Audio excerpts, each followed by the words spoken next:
I'd like to think we can play a front and central role from the procurement strategy and solutions perspective. I think that it's an absolutely core opportunity. I think Paul's presentation really sets the scene on the size of the task. So I think there's no two ways about it. It's massive. We talked about that earlier, but I think it's a real opportunity for us in the Northeast. So we want to be involved in any way we can to help support our landlord partners, to join collaborative groups where we can hopefully bring some knowledge in that procurement space and looking at the different methods of delivery and the solutions and the partnerships we can try to forge and operate with those who deliver the solution in the retrofit world, if you like. Because it has to happen, and I think the conclusion that Paul came to about the economic, social, and environmental benefits. Why wouldn't you? It's compelling, as we've said, and I think what we have to do is everybody needs to embrace it, and an organisation like Prosper, with the partnerships that we have across the Northeast, hopefully, we intend being at the heart and really driving that and trying to come up with. We want to provide solutions to the market that actually work and deliver all the other good work of getting that investment through.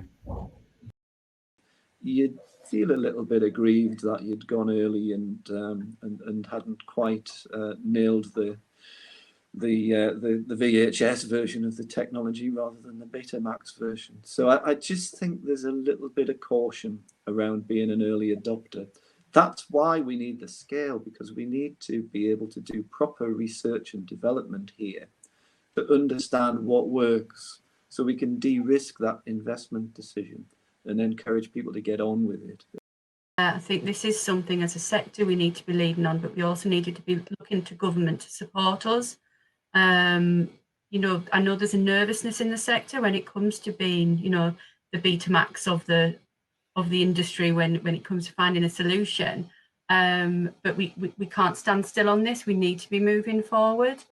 The social housing sector, because we're able to mobilise at scale and pace, can potentially drive this to a more mature marketplace so that the owner-occupiers can benefit from the innovation and cost efficiency that we're able to drive through building that market. So I think the social housing sector really needs to go first and to drive this so that the rest of the housing market can take advantage of the benefits of that pioneering investment. Can you do archetyping across landlords? Can you then look at doing maybe, I think one of the phrases I've come across and we've picked up in other places is fabric first. Could you do a strategy of going in and doing fabric first approach to archetype housing, bringing that together as a collaborative approach across a number of landlords where there are similarities in housing type and work type, and then bringing contractors in and sort of a JV type approach. I think that the challenge is understanding what is required.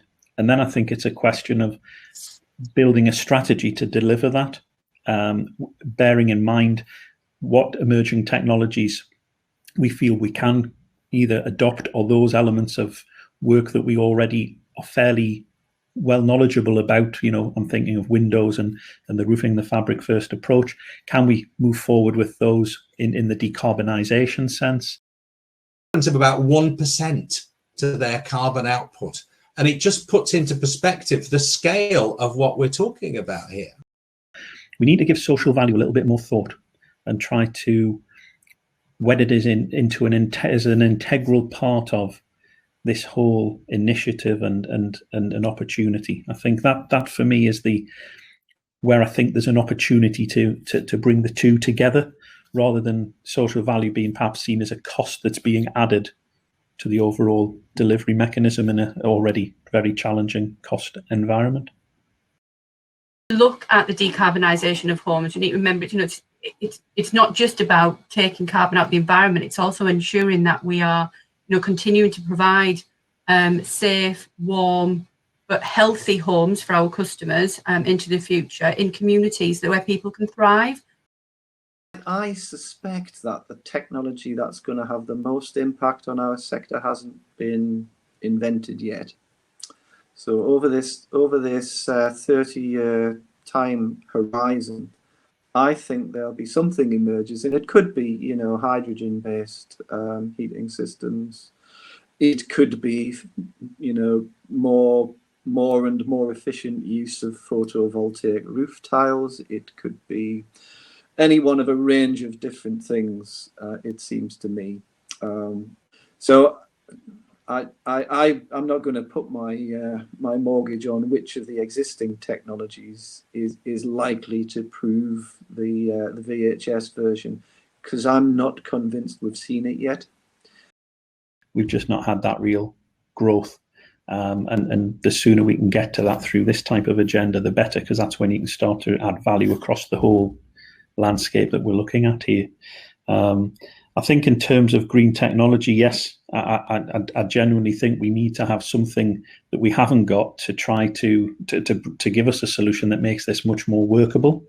If I'm looking at what we have on the landscape now, Paul has touched on hydrogen as a fuel source. I think we need to get to a position where, as things stand, what is going to be the fuel source that's going to be predominant? You know, there's electricity, generally at the moment tends to be too expensive, but probably, you know, not a difficult one to produce in a sense and to distribute. But I think that the energy supply is going to be important in dictating some of the direction of travel. Collaboration, where if we're going to look at something as a neighbourhood where there are multiple organisations who have homes, we need a new kind of collaboration, but we need a starting point, which is really great data about that, and that sort of that map of what there is and where it is and what the archetypes are and where the opportunities for collaboration at that level exist. That's starting, but it's some distance away. Carbon zero is not just about it. It's all the good work that we're all going to try to do. It's coming together and working to try and make a difference and plan it and take the opportunity. I think there's still some barriers in society. There's a lot of people out there who don't take it seriously. It doesn't affect me directly, so why do I bother? And I think actually lockdown has helped a little bit with that, because I think as we've talked about, not seeing the plain vapor trails. You know, I walk a mad dog, listening to birds singing, not listening to road noise, things of that nature. And I think people have actually stopped through lockdown and thought, some of this is quite nice.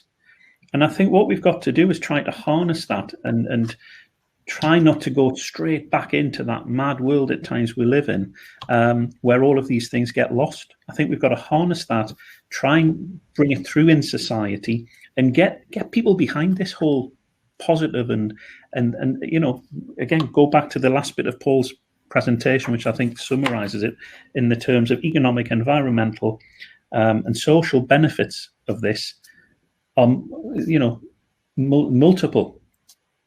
Let's harness it. Let's use lockdown and the pandemic and those nicer experiences to actually get more momentum behind this, because that's what we need. We all need to come together.